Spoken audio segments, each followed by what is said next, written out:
Hey everybody, it's the Jimmy Dore Show. I'm Aaron Maté, sitting in for Jimmy here with Americans comedian Kurt Metzger and our guest Sabby Sabs, who is a Boston-based activist, social critic, host of the Sabby Sabs podcast, airing on the Revolutionary Blackout Network. And remember back when Trump was the president and Democrats claimed that they were just so offended and outraged by his treatment of migrants on the border, and that once a Democrat came into office, they were going to fix all of that. Well, Joe Biden's had plenty of opportunity, and so far he's kept a lot of the Trump policies. And this is his latest. Here's the headline from HuffPost. Immigrants' rights groups blast Biden's new border policy as from the Trump playbook. The Biden administration unveiled a blanket policy on Thursday to turn away Cubans, Haitians, and Nicaraguans who crossed the U.S.-Mexico border illegally, a move that immigrant rights groups condemned as harmful and punitive. And here is Biden announcing that policy. If you're trying to leave Cuba, Nicaragua, or Haiti, or have agreed to begin a journey to America, do not just show up at the border. Stay where you are and apply legally from there. Starting today, if you don't apply through the legal process, you will not be eligible for this new parole program. Let me reiterate. You need a lawful sponsor in the United States of America, number one. And you need to undergo a rigorous background check, number two. If your application is approved and you show up at a U.S. airport or when and where directed, excuse me, you have access. But if your application is denied or you attempt to cross into the United States unlawfully, you will not be allowed to enter. Today, I'm announcing that my administration is going to expand the parole program for people not only from Venezuela, but from Cuba, Nicaragua, and Haiti.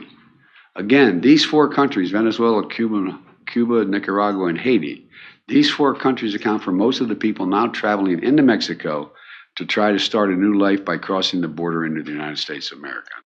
I wonder if there's any connection between Cuba, Haiti, Nicaragua being the source for so much migration. I wonder if there's any connection between that and the fact the U.S. has been trying to overthrow those governments for decades, in some cases, centuries.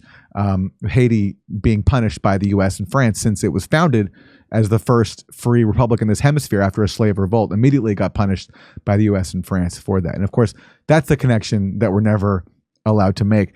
And going on to Biden's policy here, more from HuffPost, the new policy offers legal entry into the U.S. under humanitarian parole for up to 30,000 migrants and asylum seekers per month from Nicaragua, Haiti, Cuba, and Venezuela, the four countries driving a sharp increase in unauthorized immigration over the last few months. Applicants who can apply from their phones must have a U.S. sponsor and undergo a vetting process. And what you can't talk about is that in the case especially of Nicaragua, Cuba, and Haiti, these are all under harsh sanctions that are designed to cause the very deprivation that causes people to flee. But no one ever, whether you're Democrat or Republican, ever makes that connection because both parties are supporting those sanctions. In the case of Haiti, not currently sanctioned by the U.S. to the degree others are, but they've been on the receiving end of two U.S.-backed coups in the last 30 years. So that gives you an indication of the level of U.S. meddling in Haiti and the deprivation that we just sent them a bunch of military stuff to crack down on the dissent. Exactly. However, the White House also announced it would leverage Title 42, which Trump used to expel migrants during COVID-19, to turn back people from those nations who attempt to cross the border illegally rather than going through the application process. So basically, the White House is leveraging Trump's own policy and continuing that. The very he one wants to make sure they're sending their best. Is that what exactly? Yeah. That's a Democratic policy. Exactly. And more from HuffPost here. Those who cross illegally into Panama or Mexico will be automatically disqualified from the parole program. Migrants from Venezuela have been rejected under a similar policy since October. So, Sabby, you remember well the crocodile tears we heard from Democrats during the Trump era. Now they're in office and they're implementing the same policies. That's right. Some people may forget this, but I don't. AOC was crying at the border about the kids in the cages. It's easy to appear to be a leftist when the president at that time is a Republican. But once Joe Biden won, we see they don't say anything about those kids in cages. They're still in cages at the border at this time. But the United States government has devastated these countries. They've destroyed these countries, and then they're upset when those people choose to come here. It's just a reality check that Joe Biden really isn't that much different when it comes to immigration when you compare him to Donald Trump. And there's that picture. Is she farting at the border? What's happening? There's that picture. Let's take a look at it. There's AOC at the border having an emotional moment. And again, we're not seeing these photo ops now that Biden is the It president. looks like she's is embarrassed from how hard she farted. Ocasio-Cortez describes horrifying conditions at Texas migrant facility.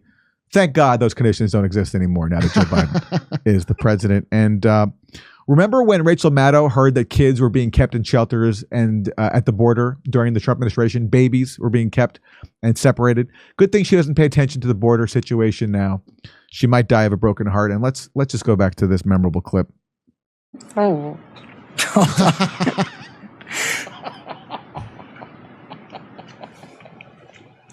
To at least 3.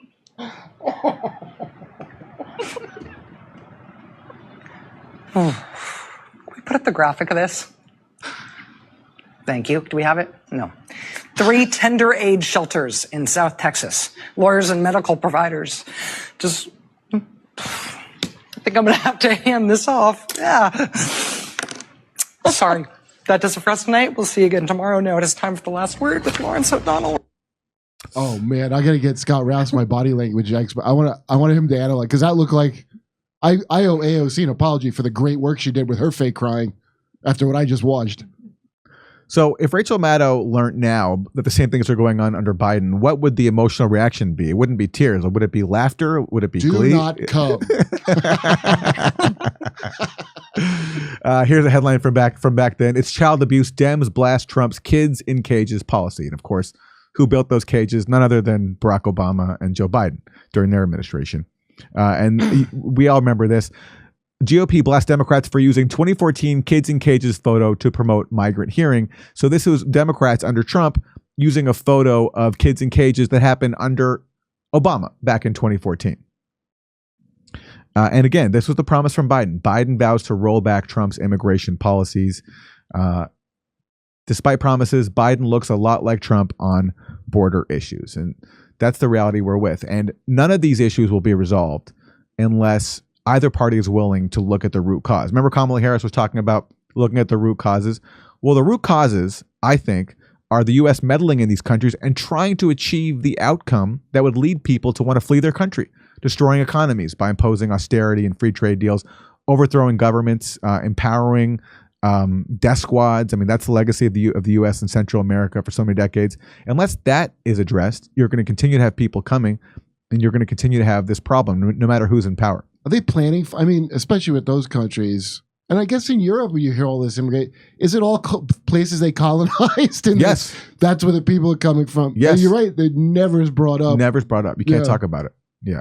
So we're simultaneously trying to destroy Venezuela's economy. That's the official policy. Same with Cuba.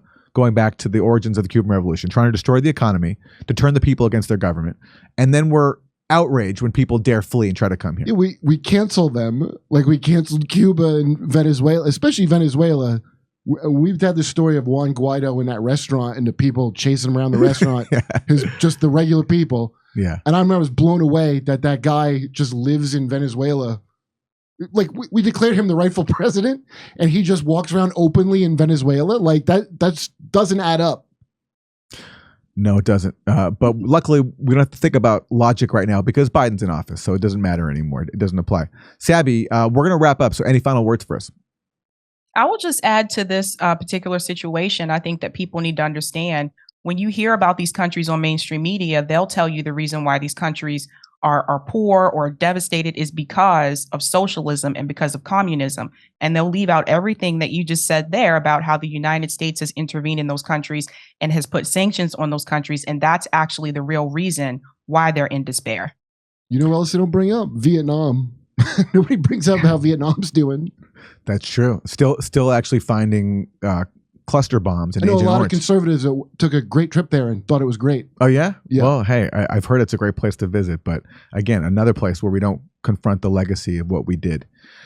Sabby Sabs, Boston-based activist, social critic, host of the Sabby Sabs podcast, which is part of the Revolutionary Blackout Network. Sabrina, thank you so much for joining us.